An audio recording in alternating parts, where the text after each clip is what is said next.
네, 한국의 역사 14강 마지막 세 번째 강의 이제 시작을 해보겠습니다. 삼육대학교 글로벌 한국학과 주원규 교임교수입니다. 네, 저는 이제 마지막 강의를 이제 시작하게 되었네요. 함께 시작을 해보도록 하겠습니다. 자, 이제 서머리 부분부터 좀 살펴볼게요.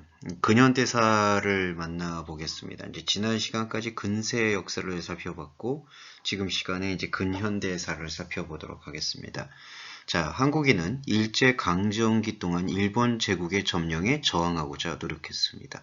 네, 뭐 여러 가지 부분에서 노력을 기울인 것을 우리는 확인해 볼 수 있어요.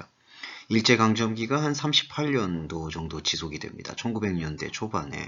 근데 일본 제국의 이제 점령에 저항하고자 노력했는데, 이는 한국이 갖고 있는 그 민족적 통일성에서 비롯된 거라고 저는 말씀드리고 싶어요. 원래부터 한국의 민족은 민족사를 돌이켜볼 때 한 번도 어떤 민족이 교체된 적이 없었죠. 고조선부터 시작해서 신라, 삼국시대, 통일신라, 그리고 고려, 코리아라고 하죠. 그리고 조선시대까지, 그리고 대한제국에 이르기까지 민족이 변경된 적은 한 번도 없었습니다. 그렇기 때문에 제국에 저항하는 그러한 정신이 어떤 합리적이거나 뭐 근대적인 이유를 이렇게 상쇄할 만큼 충분히 그것을 능가할 만큼 분명한 기준을 갖고 전개되었던 것이죠. 그래서 한국인이 일제강점기 동안 일본 제국의 점령에 끊임없이 저항하고 그 저항을 통해서 독립을 추구했다는 것. 이 부분은 한국인의 역사를 공부하는 데 있어서 상당히 중요한 요소를 차지한다고 말씀드릴 수 있겠어요. 일제강점기 기간 동안 1919년에 이제 전국 각지에서 비폭력적 만세운동이 벌어졌습니다. 만세운동이라 하면 이제 두 손을 크게 들고 독립을 외치는 퍼포먼스를 뜻해요. 그 만세운동이 1919년 전국 각지에서 곳곳에서 비폭력적으로 일어났습니다. 그게 3.1 만세 운동이라고 표현을 합니다. 그래서 이거를 이제 한국에서는 국가 기념일로 제정해서 3.1절 이제 만세 운동 그렇게 기념을 합니다. 그리고 이후에 그 1919년 3.1 운동을 기점으로 해서 독립운동을 총괄하는 대한민국 임시정부가 설립이 됩니다. 대한민국 임시정부는 말 그대로 임시정부예요. 임시정부를 영어로 풀어드리면은 emergency government 정도가 될 수 있습니다. 임시정부는 왜 임시정부일까요? 그때 당시에 통치체제가 일제강점기이기 때문에 일본이 한국을 이른바 속국, 곧 식민지라고 하죠. 콜로니얼 컨트리로 이해를 하고 일본이 통치권을 이렇게 구축하고 있었던 시기입니다. 그러니까 대한민국이 어떤 정부로서의 인정을 국제적으로든 국내적으로든 받지 못했던 게 사실이죠. 그래서 이거를 근데 이제 대한민국 민족사의 입장에서 봤을 때에는 민족사의 입장에서 봤을 때에는 대한민국은 정통적인 한국 정부가 존재해야 되는 거예요. 그런데 그와 반대로 지금 일본에서 한국의 입장에서 봤을 때에는 불균형 조약을 통해서 자신들의 정체성을 뿌리내리고 있었던 걸 확인해 볼 수가 있죠. 그래서 대한민국 임시정부가 설립된 겁니다. 에머전시 거버넌트가 성립되어서 독립 이후의 활동과 대한민국의 어떤 시스템 정착을 위해서 노력을 했다. 이렇게 되어 있습니다. 근데 대한민국 임시정부가 국내, 곧 한반도 내에서 활동하기는 상당히 어려웠죠. 왜냐하면 일본의 시스템이 도입이 되어 있으니까 대한민국 이미 한반도 땅에는 그래서 만주와 중국, 시베리아에서 많은 활동을 전개했다. 이렇게 되어 있습니다. 그리고 1920년대에는 서로 군정서와 같은 독립군 이게 어떤 정부나 국가의 지원을 받지 못하고 독립적으로 이 한 민족이 독립자금을 모아서 출범시킨 군대입니다. 그래서 독립군이라고 표현하기도 해요. 독립군이라 하면은 일본 일제강점기의 역사적 전통성을 인정하지 않고 한국 민족의 대한제국의 전통이 계속될 수 있도록 지원하는 어떤 자생적 무장 독립단체, 투쟁단체라고 얘기할 수 있습니다. 그 독립군이 일본군과 이제 그 직접적 전쟁을 벌인 적이 있습니다. 그 유명한 전투가 두 가지가 있는데요. 봉오동 전투와 청산리 전투. 두 전투가 같은 승리의 기록입니다. 그러니까 독립군이 일본군과 직접적으로 교전을 벌였다라는 것이죠. 그리고 그 직접적 교전의 결과에서 승리의 경험도 분명히 존재합니다. 물론 패배의 경험도 다수 존재합니다. 패배의 경우는 사실 현실적 측면에선 당연한 결과일 수 있습니다. 일본군은 국가적 지원을 받고 있는, 국가적 체제 지원을 받고 있는 군대, 정식 군대라고 할 수 있고, 독립군은 말 그대로 지금 임시정부 상태에서 출범한 군대이기 때문에 사실 그 전력면에서 열세일 수밖에 없습니다. 그런데 그 열세, 전력면에서의 열세를 극복하고 승리를 거둔 전투의 기록도 남아있다. 이게 근현대 한국사에서 기념할 만한 역사적 성과가 있고요. 그 두 가지 전투가 봉오동 전투와 청산리 전투입니다. 자, 이게 근현대 한국인의 일제강점기 시장 동안의 기간 동안의 저항의 역사입니다. 볼게요. 자, 근현대 연결해 보겠습니다. 38년 정도 일제강점기가 지속되고 있었죠. 그런데 1945년 8월 15일이 한국에게는 광복절입니다. 여러분, 광복이라는 게 이제 독립을 잃어버렸다가 다시 독립성을 회복했다. Recovery of Independence. 독립성의 회복을 뜻하는 겁니다. 광복절 8월 15일이에요. 그런데 이제 안타깝게도 역사적으로는 한국이 독립군을 만들어내고 대한민국 임시정부를 만들어내서 독자적으로 승리를 경험하고 독립을 쟁취했으면 그게 가장 아이디어란 시츄에이션이 되겠지만 현실은 그렇지 않았습니다. 외부적 요인에 의해서 대한민국은 독립을 맞이합니다. 그 결정적 외부적 요인이 무엇이냐? 바로 일본의 국가가 당시 벌였던 대동아전쟁, 그것이 곧 2차 세계대전과 연결이 되어 있는, 그러니까 2차 세계대전과 일본의 입장에서 봤을 때의 대동아전쟁은 동일한 전쟁의 맥락입니다. 이 전쟁에서 패배를 한 겁니다. 2차 세계대전에서. 유럽은 대표적으로 나치 정권이 이끌었던 독일이 패망을 했고, 아시아권에서는 대동아전쟁이라고 해서 동북아시아의 어떤 하나의 국가론을 주장했던 일본의 국가가 패망을 했습니다. 무엇으로 인한 패망이었냐면 충격적인 패배죠. 미국에서 원자폭탄을 이제 나가사키라는 지역과 히로시마에 투하합니다. 역사적 아픔이죠. 그 역사적 아픔이 너무나 충격적이었고 컸기 때문에 일본 국가는 패전을 선포하고 일본 국가의 패전 선포와 동시에 한국이 해방을 맞은 겁니다. 그래서 역사적으로는 이걸 절반의 승리다라고 평가를 하는데요. 한국의 해방은 철저히 자생적인 이루어짐, 쟁취라고 보기에는 어렵죠. 외부적 사건이 강하게 개입된 것입니다. 만약 일본이 그때 대동아전쟁에서 패배하지 않았더라면 일제강점기라는 이 식민지 콜로니얼 상태가 언제까지 지속됐을지 모른다라는 그러한 우려는 있습니다. 여하튼 하지만 한국은 해방을 맞이했죠. 그런데 해방 이후의 상황이 묘합니다. 해방 이후에 이거를 이제 해방부터 사실 6.25 전쟁이라는 것이 발발할 때까지 그 약 5년간의 기간을 해방 전국이라고 표현을 하는데 해방 전국에서 극심한 갈등이 한반도에서 일어납니다. 어떤 갈등이냐? 바로 남과 북이, 지역으로는 남과 북이 겪고 이념으로는 좌파와 우파로 나누어지는 극심한 갈등입니다. 자, 좌파는 무엇이냐 하면은 공산주의를 뜻합니다.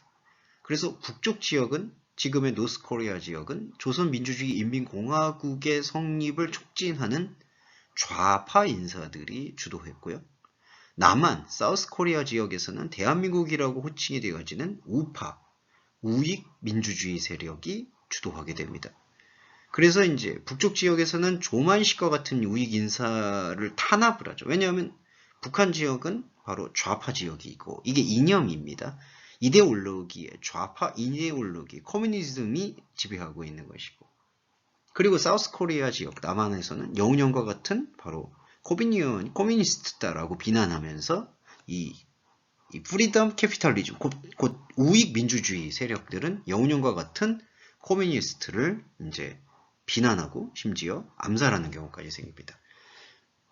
국제사회가 이를 우려에 섞인 시선으로 들여다봐서 모스크바 삼상회의를 개최합니다.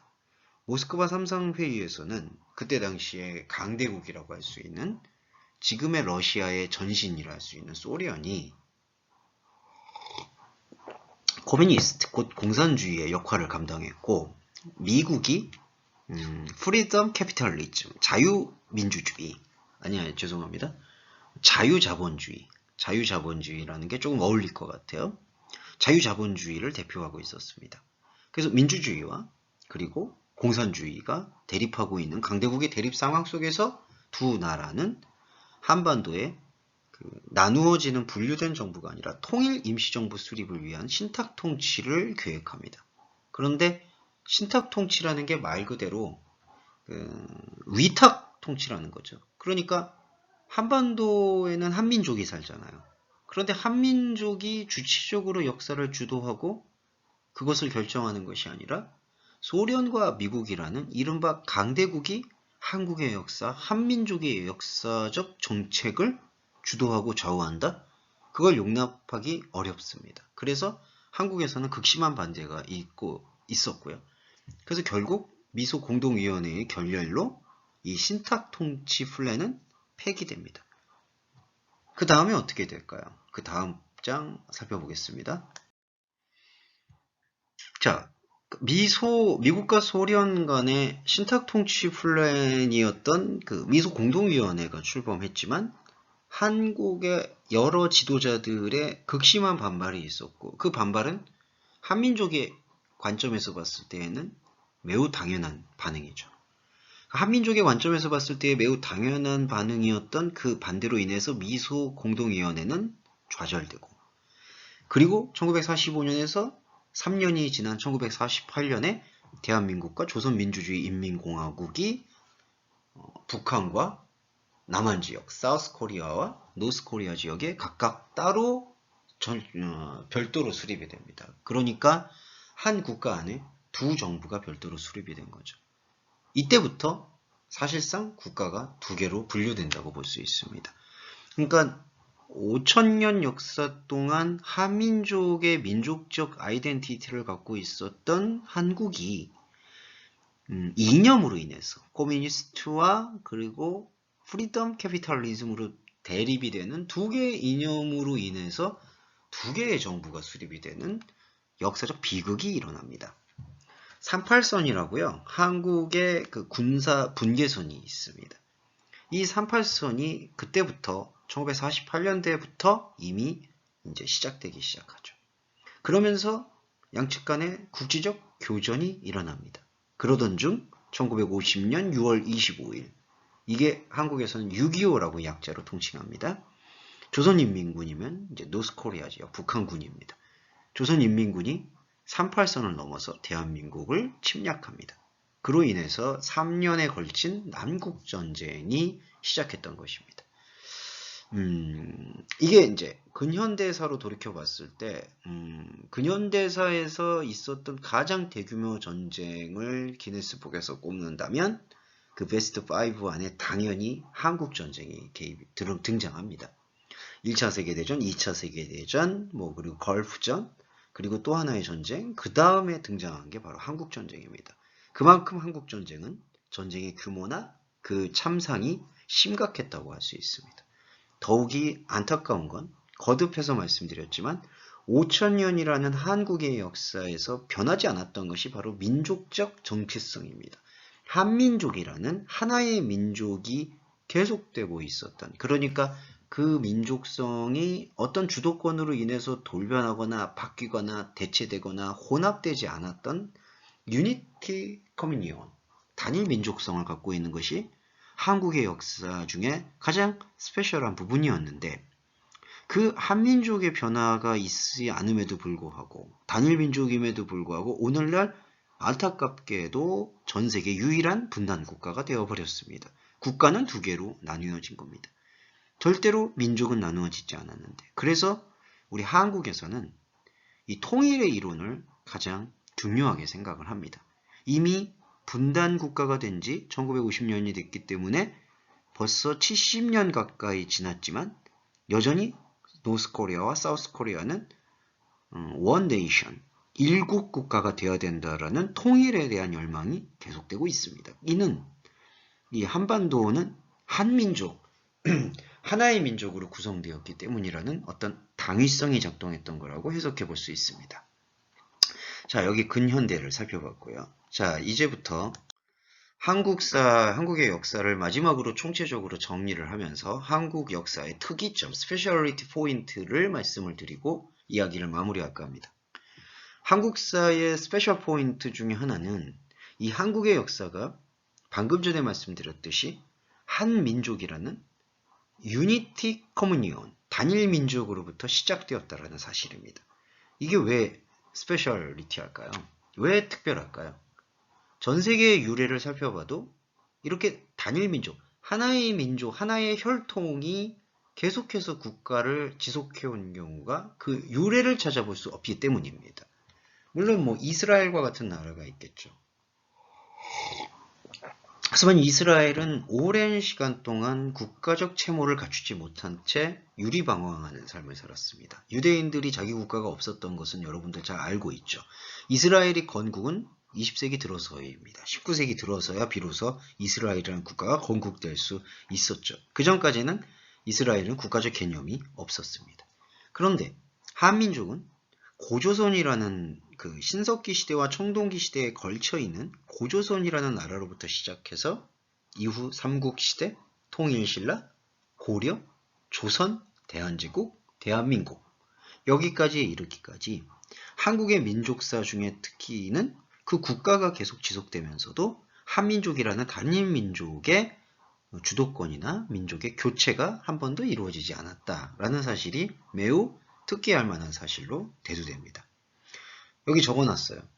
고조선이 건국된 이래 한민족은 타 민족에 의해서 밀려나가거나 소멸되는, 그러니까 이 한반도라는 지역에서 타 민족의 습격이나 혹은 침투로 인해서 이 한민족이 이 한반도라는 지역을 아예 떠나서 다른 곳에 정착하게 되는 이른바 민족 체인지가, 커뮤니온 체인지가 일어나지 않았다라는 사실이 상당히 주목할 만한 거죠. 그러니까 이 구글 맵을 보셔서 비춰보시면 이 동북아시아에 있는 이 반도 국가가, 이 반도 지역에 있는 국민들은, 민족은 하나의 민족으로서 단 한 번의 소멸이나 교체 없이 지속되어 왔다. 그러니까 5,000년 동안 같은 지역에서 같은 민족이 계속해서 교체와 변화 없이 존속되어 왔다. 이 부분이 가장 강력한 특이점이라는 겁니다. 자, 이렇게 민족의 교체가 없을 때 나타나는 일종의 현상은 뭐냐 하면 단점으로는 배타적인 성향을 살펴볼 수도 있습니다. 우리의 민족만, 그러니까 하나의 어떤 혈통만을 강조하게 되는 그걸 이른바 이제 순혈주의라고 표현을 하는데요. 순혈주의에 사로잡힐 수 있어서 내가 갖고 있는 혈통이 아닌 다른 인종과 다른 국가의 사람을 일단은 익스클루시브하는 경향을 갖습니다. 그러니까 배타적으로 바라보는 경향이 있습니다. 자, 그런 배타적으로 바라보는 경향이 이른바 배타성이에요. 그래서 한반도는 다른 민족, 다른 국가 사람들에 대해서 매우 카인들리 하지만 그 내부에서는 우리 민족이 우리 한반도에서 가장 먼저 있었고 앞으로도 있을 것이기 때문에 우리 민족이 제일 우선이다라는 민족 우선주의가 은연중에 묻어 있습니다. 그래서 그 부분이 단점으로 작동을 합니다. 하지만 단점만 작동하는 게 아니라 장점도 있습니다. 장점은 의견의 통일과 그리고 어떤 정책이나 이벤트 혹은 무브먼트의 움직임이 상당히 즉각적이고 신속하며 스피디하다는 데 있습니다. 그러니까 그 진행 처리 방식에 있어서 아주 일사불란한, 곧 일관된 속도감을 확보할 수 있다는 것이죠. 그러니까 다양성이 공존하면서 여러 의견들이 상호 충돌을 하면서 어떤 정책이나 어떤 운동이 불일 듯 일어나지 못하는, 그러니까 하나의 거대하고도 치밀한 팬덤을 형성하지 못하는 다른 민족의 특이성과는 다르게 한민족의 특이성은 그 민족의 동일성으로 인해서 의사처리와 정책 집행 그리고 국가적 문화 수행이 매우 다이나믹하다. 이 부분은 한류 특징과도 연결이 되는 거죠. 문화적 접근도라든지 문화적 아방가르드 특징이라고 할 수 있는 문화적 선도성이 매우 빠르게 전개가 된다. 그런 부분을 우리가 배제할 수는 없다라고 생각을 합니다. 이게 바로 한국사의 특이점 중에 하나라고 설명드릴 수 있을 것 같고요. 자, 얘기를 이어가 보겠습니다. 그 한국사의 특이점이 인접국가와 비교를 해보면 좀 더 그 차이성이 두드러지는데, 자, 중화인민공화국, 이거 중국입니다. 여기 중국에서 유학 오신 유학생 여러분도 계시겠죠? 인접국가인 중화인민공화국은 그 여러분들의 역사, 자국의 역사를 공부해 보시면 아시겠지만 선비족이나 여진족과 같은 북방민족에 의해서 그 중국이라는 민족의 주도권이 교체된 적이 있습니다. 뭐 꽤 많았죠. 뭐 춘추전국 시대에도 그랬고. 그래서 이 중국이 갖고 있는 특징은 하나의 민족이라기보다는 지금은 하나의 이념, 하나의 이데올로기가 바로 커뮤니즘, 바로 공산주의겠죠, 여러분. 그러니까 중국에서 공산당이 존재하고 하니까 존재하는 것이고요. 하나의 이념을 토대로 국민들이 그 인민이라고 표현합니다. 인민들이 하나의 단일 대우를 형성하는 모습을 볼 수 있습니다. 민족의 교체는 이루어졌었어요. 그거는 분명한 역사적 사실이겠죠. 또 두 번째로, 자, 동북아시아의 대표 국가 중에 하나인 일본입니다. 일본의 경우는 시대 단절이 경험됩니다. 야오이 시대가 등장해서 이전의 조몬 시대가 단절된다. 그러니까 이 시대 단절은 단순히 국가의 교체를 의미하는 게 아니라 국가가 교체돼도 그 사람 그 국가를 이전 국가를 계속해서 형성해 왔었던 시대적 뿌리가 계승이 된다라면은 그 부분은 국가의 교체만으로 해석될 수 없는 그 민족성의 시대 정신의 연속이라고 표현해 볼 수가 있습니다. 하지만 일본은 그 시대 정신의 연속을 끊어낸 경험이 있는 국가죠. 그러니까 시대가 아예 달라지는 겁니다. 그래서 민족 단절이 일어나기도 했죠.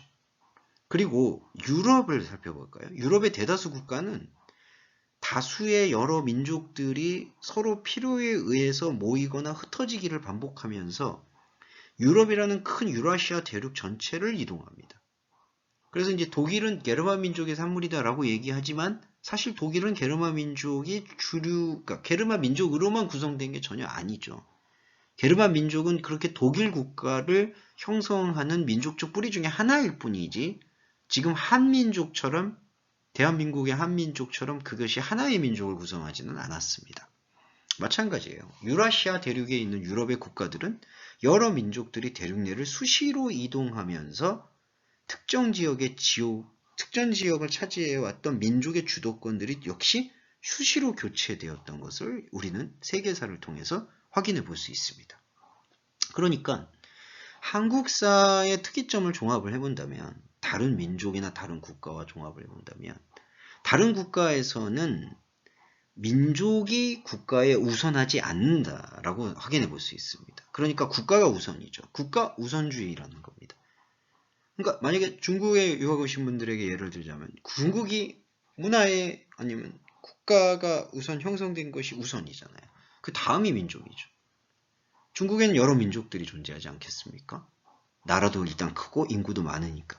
근데 그 민족을 앞세우지 않죠. 먼저 국가의 뜻과 국가의 체제를 먼저 앞세웁니다. 이거는 유럽의 국가들도 마찬가지 케이스예요. 그런데 한민족은 그 정서상 동일하게 취급되기도 합니다. 이 한국의 민족, 한민족과 한국의 국가, 대한민국이 국가와 민족이 동일시되는 경향이 있습니다. 하지만 좀 더 근본적으로 들여다보면 한민족과 한국사의 특이점은 민족주의가 국가주의를 앞선다. 그러니까 민족주의가 더 우선이라는 거죠. 그래서 지난번에 아까 방금 전 말씀드렸지만 대한민국에서 통일의 어젠다가 상당히 중요한 이유는 그냥 남북 분단 상태로 살아가도 크게 지장이 없을 것 같은데 이를 무릅쓰고라도 여러 위험들을 무릅쓰고서라도 북한과 함께 통일의 비전을 이루어내야 되는 그 당위성은 국가주의보다 민족주의가 우선인 것이 한국사의 전체성, 곧 뿌리라고 보기 때문입니다. 네, 한국 문화의 영향권에서 발굴되는 유물에서도 한민족 고유의 문화적 특성이 단절되지 않은 채 컨스트레이한테 연속적으로 보여졌다는 점이 바로 그 부분을 뒷받침하고 있습니다. 자, 고생 많으셨습니다. 한국의 역사 14강. 이제 한국의 역사 전체 과목 마무리하겠습니다. 수고 많으셨습니다.